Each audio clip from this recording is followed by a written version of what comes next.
इत्तेफाक का इश्क।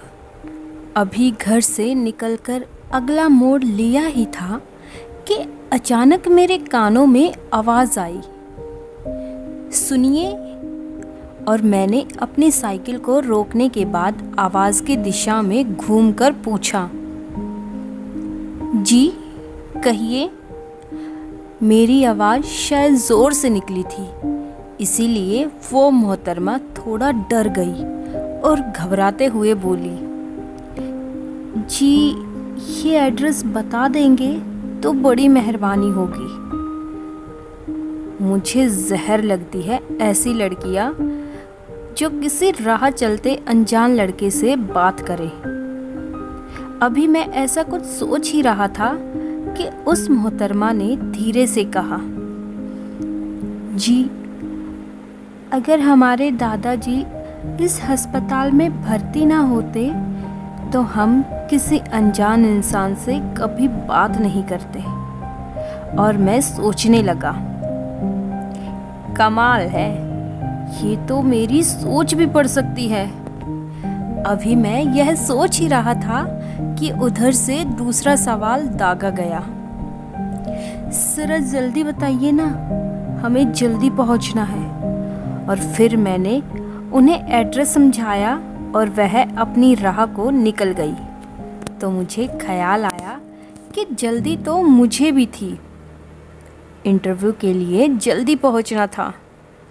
मैंने मेरी घड़ी पर नज़र डाली, बस 10 मिनट बाकी थे इंटरव्यू शुरू होने में और रास्ता ही कोई 20 मिनट का था। इसलिए मैंने सोचा कि व्यर्थ की थकावट से अच्छा है माँ की 2-4 गालियाँ सुन ली जाए। आखिर माँ की गालियों में भी तो प्यार छुपा होता है। मैंने हमारे घर की ओर रुख किया और दिमाग ने सुबह सुबह लगी पापा की डांट की ओर, जिन्होंने सुबह मुझे जगाते हुए कहा था, जो लोग सुबह देर तक सोते हैं उनकी किस्मत भी सोती रहती है बरखुदार। अब मैं यही सोच रहा था कि पापा फिर से डांटेंगे, बरखुदार इसीलिए कहते हैं सुबह जल्दी उठो। अगर जल्दी उठते तो आज समय पर पहुंचकर इंटरव्यू दे देते, तब शायद तुम्हें तुम्हारी नौकरी भी मिल जाती। पर अब क्या कर सकते हैं, जैसी जिसकी सोच। मैं अपने घर पहुंचा और पहले माँ की डांट खाई और फिर थोड़ी देर बाद माँ ने प्यार से खाना खिलाया। खा ले बेटा, सुबह से जल्दी जल्दी में तूने थोड़ा सा ही खाया था। और मैंने भी माँ की आज्ञा का पालन करते हुए खाना खा लिया। हाँ माँ, पर थोड़ा गुस्सा तो था, पर भूख ज़्यादा लगी थी। फिर मैं अपनी किताबों को खोलकर पढ़ने लगा। आखिर शाम में पापा की डांट से बचने का यही पढ़ाई काम आती है। जब शाम में पापा की डांट ज़्यादा होने लगती तो मम्मी बोलेगी, छोड़ दीजिए ना, अब बेचारा सुबह से पढ़ाई कर रहा था। खैर शाम हुई और पापा ने मम्मी के मुंह खोलने तक मुझे डांटों का सिलसिला जारी रखा। उसके 2 घंटे बाद मैंने पापा मम्मी के साथ बैठकर खाना खाया और पापा के लेक्चर को आत्मसात किया। आज सुबह रोज से आधे घंटे पहले ही मैं उठ गया और यह पापा के लेक्चर का ही कमाल था, यकीनन। तो आज फिर मैं एक इंटरव्यू के लिए जा रहा था और अपनी फाइल साइकिल के कैरियर में दबाकर आराम से गुनगुनाते हुए चला आ रहा था कि आवाज़ आई, सुनिए। और मैंने साइकिल रोकी और आवाज़ की ओर देखा। हे भगवान, आज फिर कोई एड्रेस पूछेगी और 10 बार समझाने के बाद समझेगी। जी, आज कोई एड्रेस नहीं पूछ रही मैं।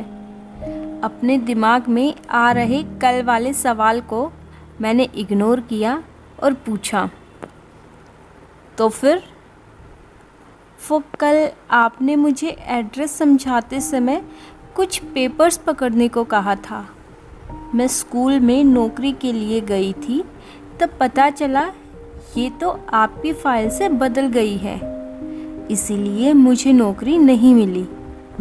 आप रास्ते में दिख गए तो सोचा आपको आपकी फ़ाइल दे दूँ, कम से कम आपका काम तो बन जाएगा। उस मोहतरमा की यह बात सुनकर कैरियर में दबी हुई फाइल पर नाम देखा तो लिखा था शोभा, और मैंने जल्दी से फाइल निकालने के बाद उसे मिस शोभा को थमा दिया और उसके हाथ से अपनी फाइल ले ली। शोभा ने भी अपनी राह पकड़ी और मैंने अपनी घड़ी पर नज़र डाली जो बता रही थी, बच्चू, अब पहुंचने का कोई फायदा नहीं होगा। और आज मैं मिस शोभा को भी भला बुरा नहीं कह सकता। अगर वह मुझे फाइल न देती तो मुझे नौकरी नहीं मिलने वाली थी।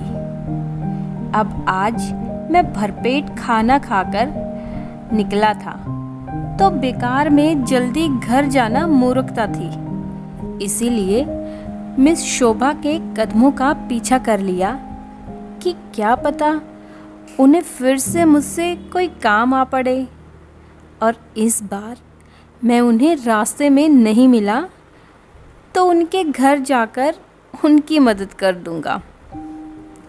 खैर, यह ख्याल तो अभी अभी मेरे मन में आया, उसका कोई गलत मतलब नहीं था। आज पूरे 1 महीने बाद मैं अपने घर से खुशी खुशी निकला था। आज मेरी नौकरी का पहला दिन जो था। ऑफिस का रास्ता 15 मिनट का था और हमेशा की तरह मेरे पास पूरे 15 मिनट थे। तो मैं अपनी रफ्तार से ही चल रहा था कि अचानक सुनिए, और मैंने जल्दी से आवाज़ की तरफ अपनी नज़र घुमाई और कहा, जी, मैंने आपका घर देख रखा है। आपको जो भी काम है मैं शाम में आकर कर दूंगा। अभी मुझे माफ़ कीजिए। और उसी दिन शाम में मैं शोभा जी के घर गया और वहाँ शोभा की मम्मी पापा भी थे। उन्हें मैं इतना पसंद आया कि आज 2 महीने बाद शोभा मेरे कमरे में सुहाग सेज पर बैठी मेरा इंतज़ार कर रही है। मैंने अंदर जाकर अपनी दुल्हन का घूंघट उठाया। उठाते ही हर बार की तरह प्यारी सी आवाज़ आई, सुनिए। और मैंने आज पहली बार उसके होठों पर अपनी उंगली रखकर कहा, बस आज के लिए आप हमारी सुनिए, फिर पूरी ज़िंदगी हम आपकी सुनेंगे। ये वादा रहा, आपकी सुनिए की कसम। और इस सुनिए से हमें प्यार हो गया। आज आपको हमें अपना हाले दिल सुनाना है। उसने शर्माते हुए अपनी पलकें झुकाकर मेरे वादे का एतराफ़ किया कि वो मेरी बातें सिर्फ आज रात नहीं, पूरी ज़िंदगी सुनने को तैयार है। और इस तरह यूँ अचानक सड़क पर मिली मोहतरमा मेरी ज़िंदगी की मल्लिका बन गई।